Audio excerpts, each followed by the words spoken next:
Welcome back to Alive at 5. I'm your host, David Leonard, and it's my pleasure to welcome to the program here this afternoon Diane Auten. Diane is the author of a book entitled The Joys of Raising Boys, the Good, the Bad, and the Hilarious. I wanted her to come on the program and spend some time with me today talking about why she wrote this book, what this book is all about, and what is the real joy behind raising boys. Diane, welcome aboard. It's a pleasure to spend some time with you here. Thank you so much, David. Thanks for having me on. Here at the beginning, for a listener out there who may not be familiar with you, if you'd be so kind, tell us a little bit about yourself. Who's Diane Auten? Sure. Yeah, so I am a mom, I guess I would say that first, to two boys. They're now 14 and 12 years old, and this book was written when they were going through their younger ages, but also up until last year. So lots of stories crossing those spans. I'm also a communication studies professor at a local college here in California. I've been teaching communication studies full-time for over 20 years. So this book also stems from teaching communication. So there's a thread that runs throughout the book, which is kind of a smaller thread, talking a little bit about how to communicate better with the boys in our lives and teaching them to be empathetic and teaching them to grow up to be good partners to someone in their life and be able to communicate. So I've been a trainer, I've been a consultant, I do a lot of work around communication, and I'm a mom and happen to write down all these funny stories that my boys, of the things that my boys did. One of the things I wanted to ask you early on here today, because I have to tell you, when I found out about you and your book, one of the things that caught my attention was the title of your book, because I happen to be a huge fan of spaghetti westerns, and The Good, the Bad, and the Ugly happens to be one of my favorite films of all time.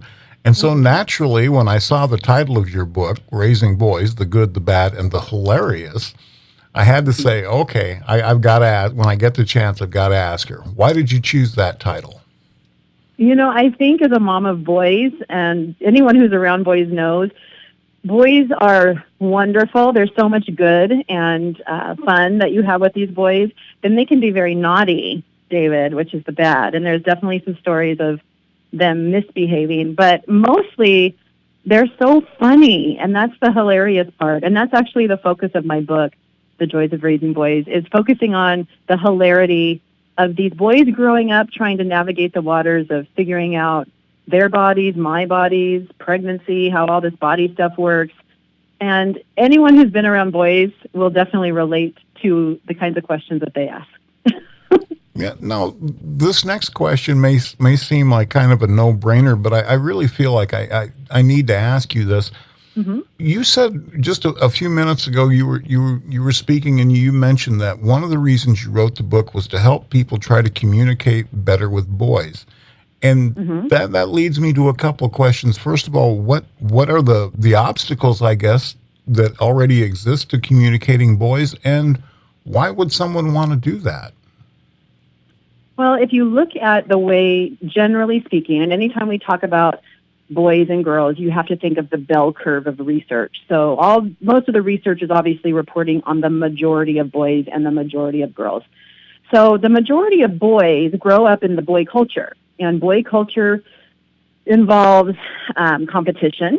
If you think about how boys play with each other from the time they're little, most of their games revolve around competition. It's, me against you, bad guy, good guy. My kids used to play Star Wars and all those kinds of games, chasing each other, that kind of stuff. So boys are practicing all this competition and those skills. Or if you look at little girls and the games that little girls play, most little girls play, they face each other when they play. They're playing things like mommy, baby, dolls, house. I used to play school with my sisters. And if you think of little girls, what little girls are playing when they're little and up until adulthood is relationship. So girls get to practice these skills around relationship their whole lives. That's why most women are better at relational communication, at relationships, than men. Men don't really start to practice that until they're older. So in raising little boys, I think it's important that we start to instill some of these skills in our boys. Because like my boys, for example, I want them to grow up and be in a healthy adult relationship. And as women, we expect our men to be able to share their feelings. We expect our men to be empathetic. But unfortunately, little boys growing up into men don't get to practice that. And so I wanted to write this book with that thread of communication in there to give parents or caregivers or teachers just some really good practical advice, along with all the hilarity of the book. I would say the book is 80% funny, laugh out loud funny. But then there's also these little tidbits of tips and tricks that you can use to connect better with the boys in your life and help them grow up into men who are able to communicate. Well, let's talk about that for a moment then. Because obviously communication is a two-way street, and it's also something that a person learns by practicing it. I mean, you get better. Mm-hmm. We learn to speak, we learn to write, and we improve as we utilize those skills. What are some of the things, I guess, typically, Diane, you would say, what are some of the issues that arise when young men, when boys don't learn how to communicate effectively? Well, and I go back to they try to start doing that when they basically get an intimate partner, right? Once they get into a relationship, that's when they really find, wow, I have to start communicating. So this is a huge challenge for a lot of boys. Boys also and men, because they're not in the male culture, most men relate to each other through shared activities. So male friendships revolve usually around something they have in common. So whether that's going golfing, playing video games, playing basketball, whatever it might be. Girls, their relationships revolve around talking. My husband's always shocked when I have girlfriends over and we sit on the couch drinking coffee for hours, and he'll come in and out of the house. He's like, what are you guys talking about? And I'm like, nothing really. We're just talking. He's like, how can you even do that? That just doesn't make sense. So I think boys struggle with that, and we have to really help them along and teach them those skills early. And so for me, it's been a lot of modeling. It's been a lot of, I have with my boys when they get home from school, we call it relationship time, where they walk through the door, everybody's cell phones go away, we sit down and we really talk about their day, not just how was your day, good. Because now my boys are turning into teenagers, and this is where things can go south with these teenagers, right? That's a whole nother subject. And so I have to lay that foundation, which thankfully I did when they were young. And now they're still talking to me, thank goodness. But we still are able to have that connective relationship. And ultimately, I'm raising these men to go out into the world and be contributing members of society and have really healthy, strong relationships. Another thing I wanted to clear up, too, before we get much further down this path here today, and it's this. One of the things you said early on is that this really relies on the bell curve. In other words, the majority of young men, young women. And so we really should point out that there are going to be, while what you're discussing here today, Diane, is generally true for most boys and most girls, there are going to be exceptions to those rules, because we are all individuals, and nobody ever fits in exactly into that preconceived mold. No, yeah, and there's always tails to the bell curve. In fact, in a lot of areas that I teach about in my communication courses, like I find myself in one of those tails. Like I'm not I could go into a whole how men tend to be more linear communicators and women tend to kind of talk in circles a little bit more, that we just give more details generally. But I am a tail. I am much more linear. I'm more direct. I get to the point pretty quickly in a conversation. So I am more masculine in the way I communicate that way. And there's nothing wrong with that. A lot of times when we look at that research, we think, ooh, that's not me. I don't fit into that description of how men communicate or how women communicate. But that's okay. There's lots and lots of people who very clearly fall into these tails. And that's what makes the world interesting. No doubt about that. I am curious about something. Now, Diane, when you wrote this book, or when I should say, when you sat down to write this book, how did you research it? Obviously you've raised a couple of boys, and so I can imagine that a lot of this material came from your own personal experience, but how did you research it? Did you actually keep track did you make notes of the funny things that they said over a period of time? How did you go about all that? David, it started on social media, like a lot of things do, and I had just, when my oldest was maybe about 4, I started sharing just on social media, all the funny questions that they had or the funny observations that they would have about life. And my followers on social media would constantly say, you need to write a book, you need to write a book. And I thought, whatever, and just sort of brushed it off. And then there were a few kind of exceptionally funny things that I put online that everyone just was sharing like crazy and kept saying, oh my gosh, you need to pull the trigger and write this book. And I thought, maybe I do have something here. So I went back, and the funny thing about social media, which is good and creepy, is that the content lives forever. So I was able to go back into my Facebook page, for example, and copy and paste from years back some of those funny stories and compile everything. And then I had to organize it, and it took about 10 years to put this book together. There is research in the book. I could have gone down the road of writing a more research-based book. I have that background, again, with communication and gender, but I didn't want this book to be that. I wanted this book to be light and fun. The joys of raising boys. I want to talk about the joy. And so I do have threads of the research in there when I'm talking about how to make, ways to influence how your boys communicate and to make them more empathetic. So I have those in tips for connecting, especially with boys. So I have a little bit of that in there, and there is that kind of research in there, but the majority of the book are just funny, light stories that bring you joy. Did you have an ambition to become a published author? This was always a goal of mine, always a goal of mine. I've contributed to some kind of smaller projects in the past, but I wanted to have my name as an author. And so it's funny, as I've been writing this book, my goal was to write a book and be an author. And so once the book was published, I was like, yay, I'm done. I have reached my goal. And all the people in my world around this book who were helping me get it out there, they're like, no, this is where it starts. And so now I'm in this, step of trying to get the word out about the book, which I'm happy it's published. That was my goal. I'd always had a goal of wanting to be an author. So this for me is a dream come true. Super lucky. I'm visiting this afternoon with Diane Auten. Diane is the author of a book entitled The Joys of Raising Boys, The Good, the Bad, and the Hilarious. You thought you were finished as soon as the book was published. I did. Yeah, now I realized the whole machine behind it. you were pretty green, weren't you? Oh, yeah, no, totally. And so now you get...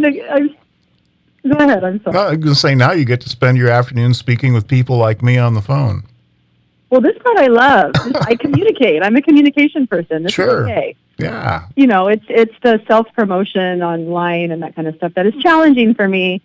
But luckily, my book resonates with so many people. In all honesty, it's pretty much sold itself. Everybody knows boy moms and dads. And when you see the cover, which is a really funny cover, it's a picture of my son, who at the time was about maybe 6, and my other son was about 4. And my 6-year-old they're both in their underwear. And my 6-year-old is spraying a hose down my other son's pants, and they're playing their favorite game, which is called Take the Pain. Who's going to cry first? That was one of their favorite. That's like such a boy thing. Right? Yeah, no doubt about it. No doubt. Well, and Diane... The book kind of sells itself, so I haven't really had to push it too hard, because it's just a fun book that anyone can relate to that is around boys. Well, and certainly, this is a formula that has existed for some time. Wasn't it Art Linkletter who had the children say the darndest things? And some of those were just absolutely hysterical, so... obviously, I'm quite sure that raising 2 boys, you had plenty of material to work with. Well, let's talk about that for a minute. As you look back on the book that you've created here, Diane, what sticks out in your mind? Is there a story or two that you find to be particularly funny? I think what sticks out in my mind is the evolution of these stories, too. They start when they're really sweet and innocent. And they're still funny, but they're little, and then they evolve. I have a epilogue an appendix, in the back, where it's the teenage years. So that's a whole different ball of wax. I have one of my sons when he was little, when he was in kindergarten. I have a story in here, super short, about kids talking too much, and I just wrote, "You learn a lot working in a kindergarten classroom. When I was leading a math group in Nate's class, a little girl told us We went to Disneyland, and my mom and dad went on Pirates of the Caribbean alone together.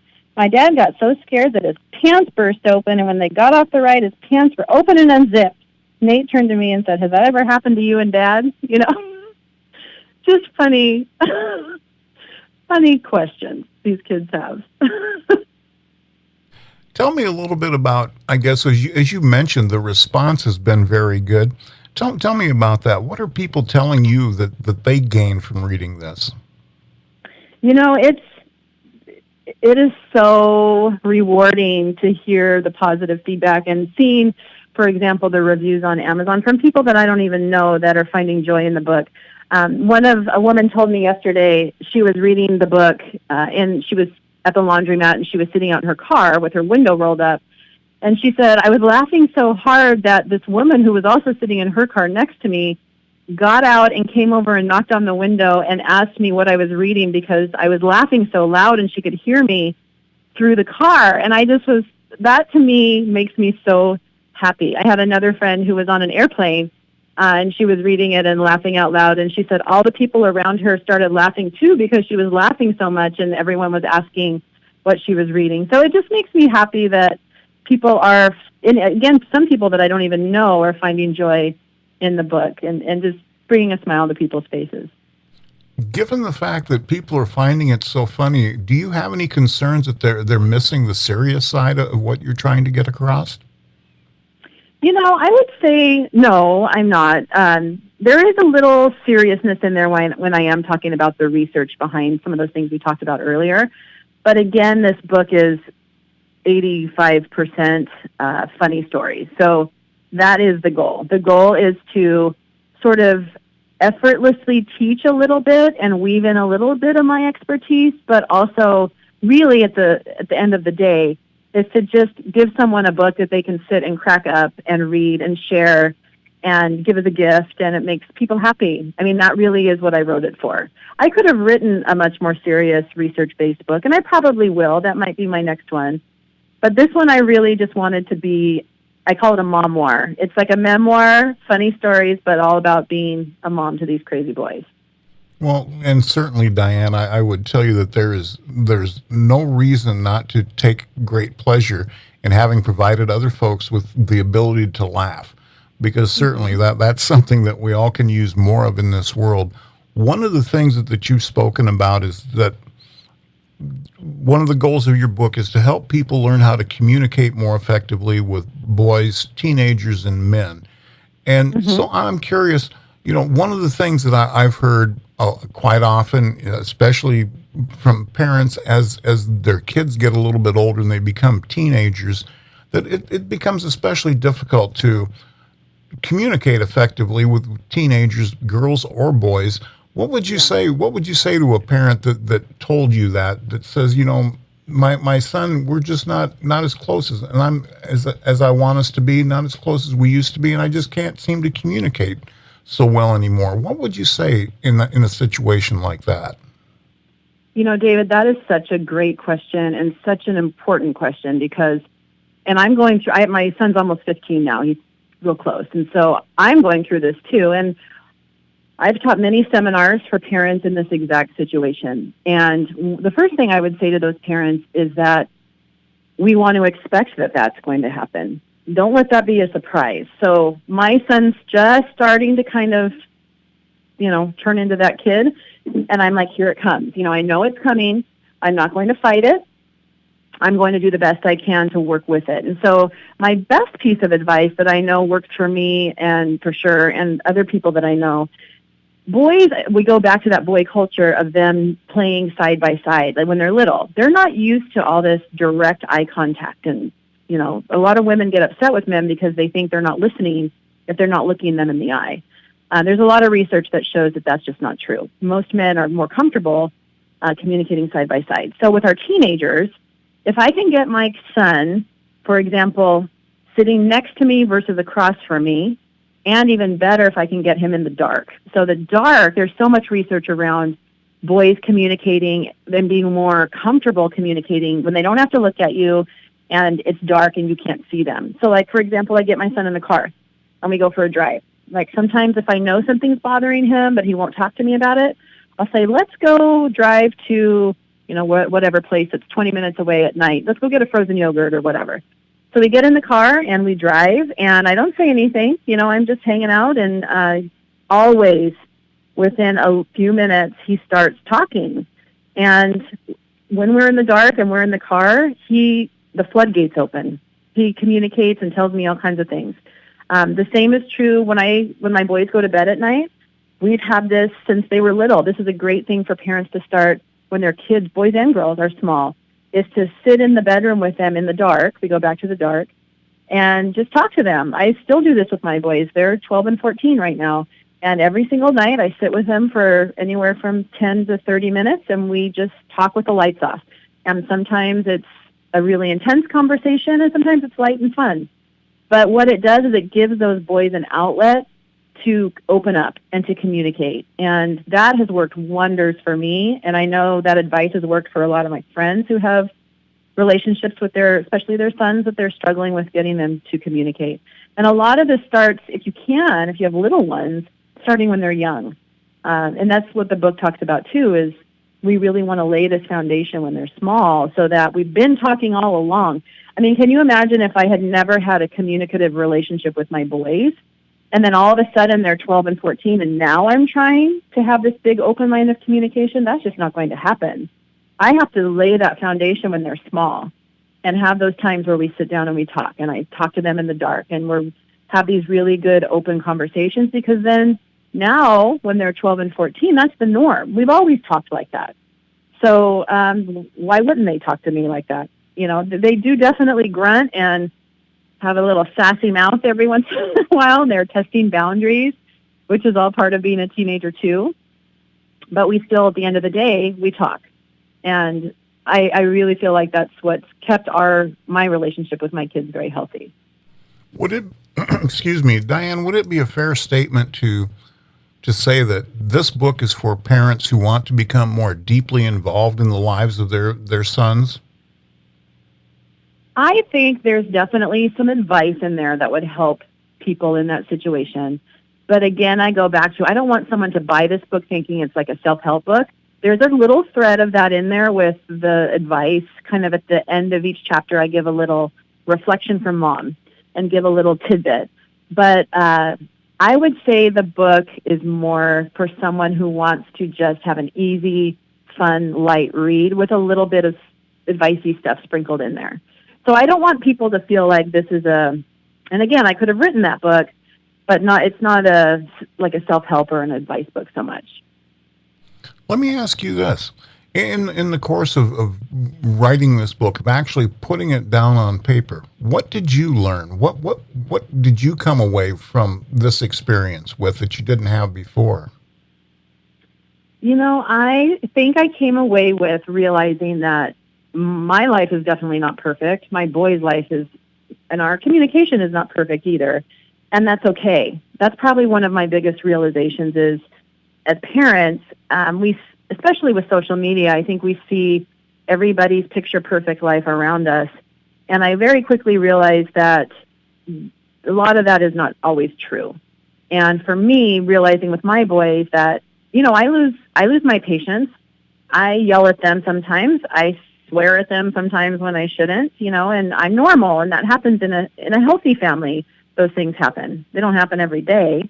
But I think I learned most to just give myself a little bit of a break, because, these boys are funny. There's lots of funny stuff in there, but also boys and girls, like kids test our limits. And as parents, we lose it sometimes, and that's okay. Have either of your sons read this book? They've both read it multiple times. In fact, I had them all along the way right next to me reading parts, and they've read it. They read the proof of it before it was even officially published, because I told both of them, because there's some funny stories in there that can be embarrassing. And I said, if you guys are uncomfortable with this, I am not moving forward. And really my ultimate goal when I first started was just to archive all these funny stories for them, for their kids someday to read. And I thought, if I just type this up in Word and print it out, I'm good with that too. But they thought it was super funny, and they're fully on board. Absolutely outstanding. Diane, it's been a lot of fun visiting with you here today. If we have a listener out there that would like to be able to get a copy of your book, take a look at your website, learn more about your work, how can they go about doing that? Yeah, David, thank you. So my book is available wherever books are sold. The easiest way to get it, I think, is just on Amazon.com. So it's The Joys of Raising Boys, The Good, the Bad, and the Hilarious. And it's available in ebook, paperback, and hardback. I do have a website. So my website is Diane, Diane, Auten, A-U-T as in Tom, E-N.com. So, yeah, you can get a little more information about me on my website, a little bit more about the book. But if you'd like to purchase it, Amazon's probably your best bet. Very good. I want to take a moment now to thank you for spending some time with us here today. We've appreciated hearing from you.